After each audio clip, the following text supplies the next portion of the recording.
제1장 비이성적 행동의 법칙. 인간은 사실에 근거해 결론을 내리지 않는다. 먼저 결론을 내린 뒤 그것을 뒷받침할 사실을 수집할 뿐이다. 여러분은 방금 이 문장을 듣고 어떤 생각을 하셨나요? 나는 아닐 거야 라고 생각하셨나요? 혹은 내 주변의 누군가를 떠올리셨나요? 안타깝게도 로버트 그린은 말합니다. 방금 당신이 한 그 생각조차 당신이 이성적이라는 결론을 먼저 내린 뒤에 찾아낸 비이성적인 합리화일 뿐이라고 말이죠. 우리는 스스로를 논리적이고 객관적인 존재라고 믿고 싶어 합니다. 중요한 물건을 살 때, 이직을 결정할 때, 혹은 누군가와 논쟁을 벌일 때, 우리는 우리가 가진 정보와 데이터를 근거로 판단한다고 착각합니다. 하지만 진실은 정반대입니다. 우리는 이미 감정에 휩쓸려 마음의 결정을 끝냈습니다. 그리고는 뒤늦게 나의 그 감정적인 선택이 얼마나 옳았는지 증명해줄 그럴싸한 증거들을 수집하기 시작합니다. 이것이 바로 우리 인간이 가진 가장 강력하고도 위험한 본성, 비이성적 행동의 법칙입니다. 오늘 우리는 로버트 그린이 평생을 바쳐 연구한 인간 심리의 결정판, 인간 본성의 법칙, 그 첫 번째 장을 펼쳐보려 합니다. 내가 얼마나 비이성적인지, 내가 어떻게 스스로를 속이며 살아왔는지 직면하는 과정은 고통스러울지 모릅니다. 하지만 이 본성을 이해하는 순간 당신은 타인에게 휘둘리지 않고 자신의 삶을 진정으로 통제할 수 있는 강력한 이성이라는 무기를 갖게 될 것입니다. 자, 이제 당신의 눈을 가리고 있던 감정의 안개를 걷어낼 시간입니다. 본격적으로 시작합니다. 역사 속으로 아테네의 광기와 페리클레스의 이성, 시간을 거슬러 올라가 보겠습니다. 기원전 430년경의 아테네입니다.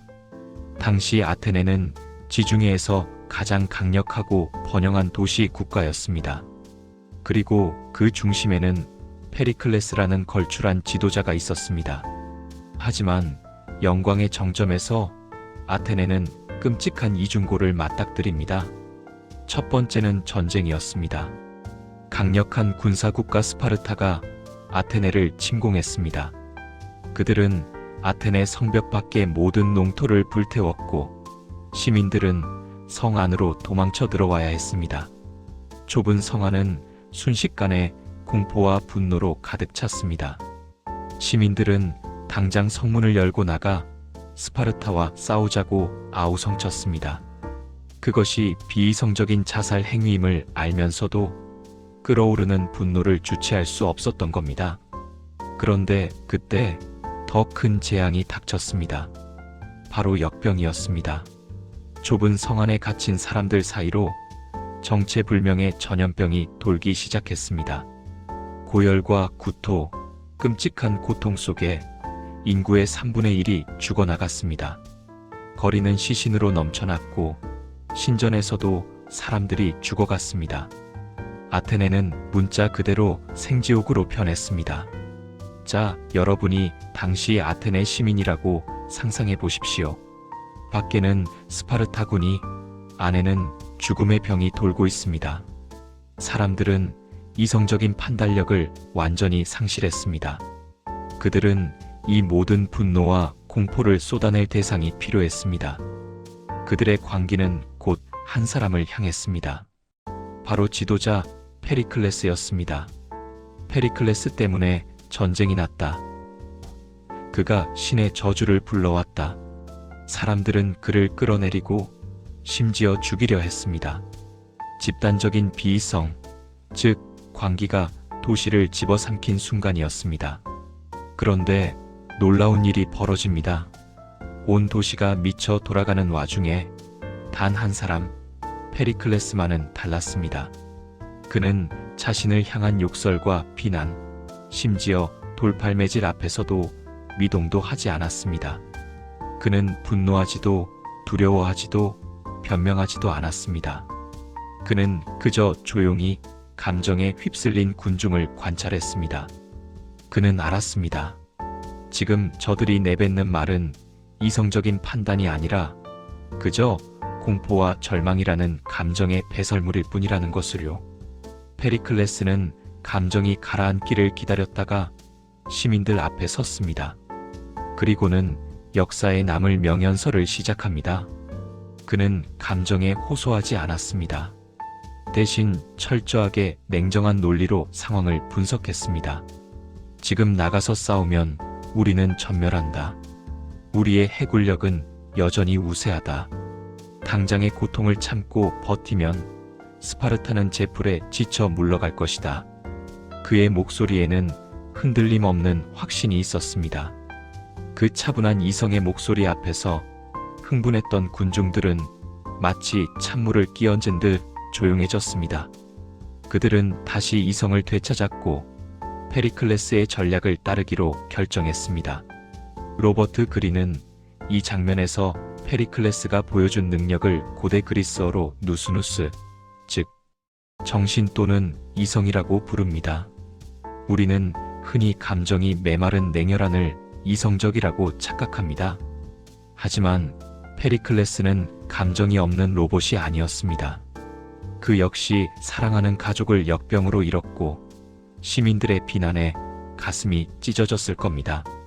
하지만 그는 자신의 감정이 국가의 운명을 결정하는 판단을 흐리게 두지 않았습니다. 감정을 느끼는 나와 판단을 내리는 나를 분리할 줄 아는 능력. 그것이 바로 로버트 그린이 말하는 진정한 이성의 핵심입니다. 다시 현실로 돌아와 볼까요? 우리가 사는 세상은 2500년 전 아테네보다 더 복잡하고 혼란스럽습니다. 매일 쏟아지는 뉴스, SNS의 자극적인 정보들, 불안한 경제 상황, 우리를 감정의 소용돌이로 몰아넣는 것들이 너무나 많습니다. 우리는 너무나 쉽게 화를 내고 너무나 쉽게 불안해하며 너무나 쉽게 누군가를 비난합니다. 마치 역병이 돌던 아테네 시민들처럼 말이죠.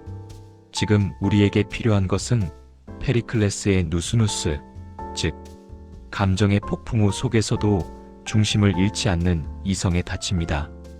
그렇다면 우리는 어떻게 이 내면의 괴물, 비이성을 다스릴 수 있을까요? 로버트 그린은 우리가 먼저 인정해야 할 불편한 진실들이 있다고 말합니다. 우리를 눈멀게 하는 6가지 심리적 함정, 그 실체를 낱낱이 파헤쳐 보겠습니다.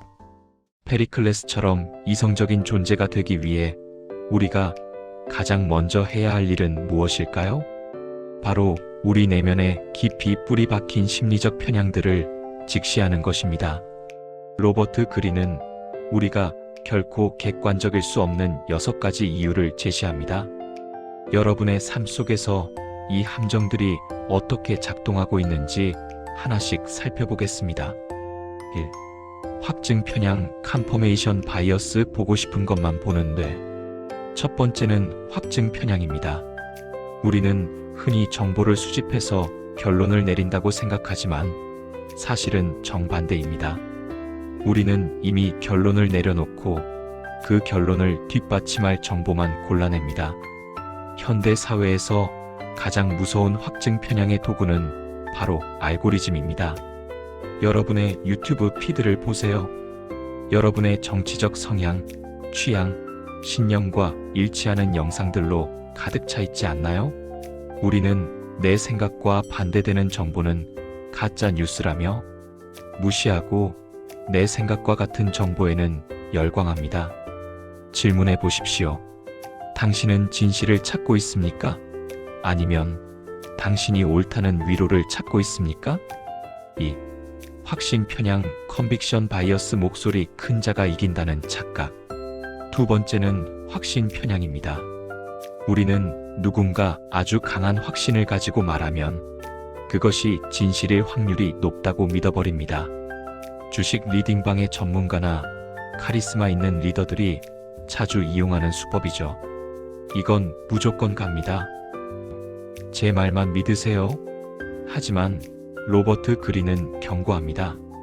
강한 확신은 종종 내면의 불안과 무지를 감추기 위한 방어기제일 뿐이라고요. 목소리의 크기가 논리의 깊이를 대변하지는 않습니다. 상대의 에너지에 압도당해 내 이성을 넘겨주고 있지는 않은지 확인해야 합니다. 3. 외모 편향 어피런스 바이어스 겉모습이라는 화려한 감옥. 세 번째는 외모 편향입니다. 우리는 세련된 외모, 값비싼 옷, 카리스마 있는 풍채를 가진 사람을 보면 무의식적으로 그가 유능하고 도덕적일 것이라 믿습니다. 최근 빈번하게 발생하는 인플루언서들의 사기 사건들이 바로 이 편향을 파고든 것입니다. 호화로운 생활을 보여주면 사람들은 그가 하는 조언이나 투자 정보까지도 진실이라고 믿어버리죠. 후광 효과에 눈이 멀어 그 사람의 실체와 행동의 패턴을 보지 못하는 것입니다. 4. 집단 편향 그룹 바이어스 우리라는 이름의 광기. 네 번째는 집단 편향입니다. 우리는 특정 집단에 소속되는 순간 개인의 이성을 집단의 논리와 맞바꿉니다. 정치 진영 논리, 젠더 갈등, 특정 커뮤니티의 여론 형성. 우리 쪽 사람들은 정의롭고 저쪽 사람들은 미개하다는 이분법적 사고는 우리를 생각하는 기계가 아닌 휩쓸려가는 파편으로 만듭니다. 집단의 열기에 취해 있을 때 당신은 정말 당신 자신의 생각을 하고 있습니까? 5. 탓하기 편향 블레임 바이어스 실패를 외면하는 가장 쉬운 방법. 다섯 번째는 탓하기 편향입니다. 인간은 자신의 실수를 직시하는 고통을 견디기 힘들어합니다. 프로젝트가 실패하면 팀원이 무능해서라고 말하고 돈을 잃으면 운이 나빴다고 말합니다. 내 실수를 인정하면 자존감이 상처받기 때문이죠. 하지만 남 탓을 하는 순간 우리는 실패에서 배울 기회를 영원히 잃게 됩니다. 이성을 가진 자는 자신의 실패에서 자신의 지분을 먼저 찾아냅니다. 6. 우월성 편향 수피리오리티 바이어스 나는 다르다는 최악의 오만. 마지막 여섯 번째는 가장 위험한 우월성 편향입니다. 지금 이 영상을 보면서 여러분은 무슨 생각을 하시나요? 와, 이 내용은 정말 내 친구 철수가 들어야겠는데? 우리 부장님이 딱 저런데? 만약 이런 생각이 든다면 당신은 지금 우월성 편향에 빠진 것입니다. 나는 이성적이고 타인은 비이성적이다라고 믿는 것. 로버트 그린은 이것이야말로 이성으로 가는 길을 가로막는 가장 큰 장애물이라고 말합니다. 확증, 확신, 외모, 집단, 탓하기, 그리고 우월성까지. 이 6가지 함정은 우리가 태어날 때부터 장착된 뇌의 기본 설정값입니다. 하지만 실망할 필요는 없습니다. 이 함정들의 이름을 알고 내가 언제 이 함정에 빠지는지 관찰하기 시작하는 것만으로도 변화는 시작됩니다.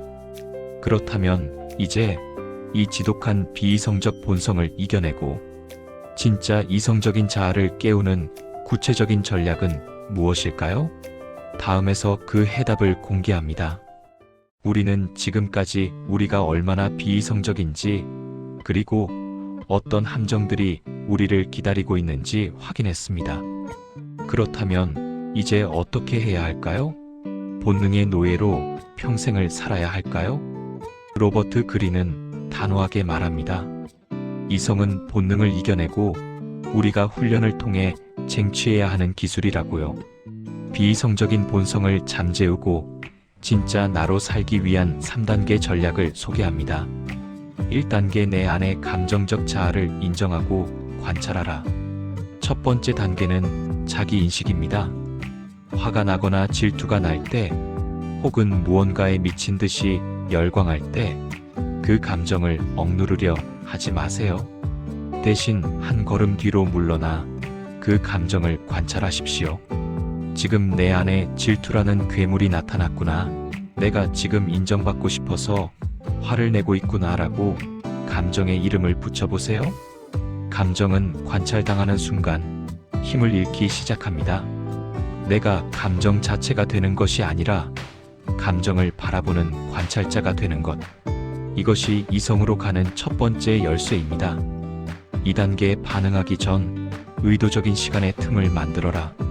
비이성은 즉각적인 반응을 먹고 자랍니다. 누군가 나를 비난했을 때 1초 만에 쏘아붙이는 이메일, 홧김에 내지르는 결제 버튼. 이 모든 것이 비이성의 소행입니다. 로버트 그린은 24시간의 법칙을 제안합니다. 중요한 결정이나 감정적인 대응이 필요할 때 무조건 하루의 시간을 벌어야 합니다. 잠을 자고 일어난 후에 뇌는 전날의 감정적 흥분 상태와는 전혀 다른 판단을 내립니다. 자극과 반응 사이에 시간이라는 공간을 만드세요. 그 공간이 넓어질수록 당신의 이성은 강력해집니다. 3단계 근본적인 뿌리를 분석하라. 우리가 특정 상황에서 반복적으로 비이성적인 반응을 보인다면 거기에는 반드시 뿌리가 있습니다. 어린 시절의 결핍, 과거의 트라우마, 혹은 비대해진 자아. 왜 나는 유독 이 사람 앞에서 화가 나는가? 왜 나는 이런 종류의 정보에만 열광하는가? 끈질기게 질문하십시오. 내 감정의 근원을 파헤치는 작업은 고통스럽지만 그 뿌리를 이해하는 순간 우리는 비로소 본성의 감옥에서 해방될 수 있습니다. 결론, 이성은 평생의 수행이다. 여러분, 이성은 차가운 논리가 아닙니다. 그것은 뜨거운 감정을 이해하고 그 에너지를 올바른 방향으로 돌릴 줄 아는 균형 감각입니다. 로버트 그린은 말합니다. 비이성적인 본성을 완전히 제거할 수 있는 인간은 없다. 다만 그것을 길들일 수 있는 인간만이 위대해질 뿐이다. 오늘 우리는 인간 본성의 가장 깊은 곳을 들여다보았습니다. 여러분이 오늘 배운 이 지혜를 삶의 현장에서 단 한 번이라도 실천해 본다면 당신은 어제보다 조금 더 자유로운 인간이 된 것입니다. 인간 본성의 법칙 1장, 비이성적 행동의 법칙은 여기서 마무리됩니다. 하지만 이것은 시작일 뿐입니다. 다음 시간에는 타인의 가면 뒤에 숨겨진 진짜 성격을 읽어내는 법, 자기애의 법칙에 대해 다뤄보겠습니다. 오늘 영상이 여러분의 내면을 밝히는 작은 등불이 되었기를 바랍니다. 긴 시간 시청해주셔서 감사합니다. 여러분의 이성적인 삶을 응원합니다.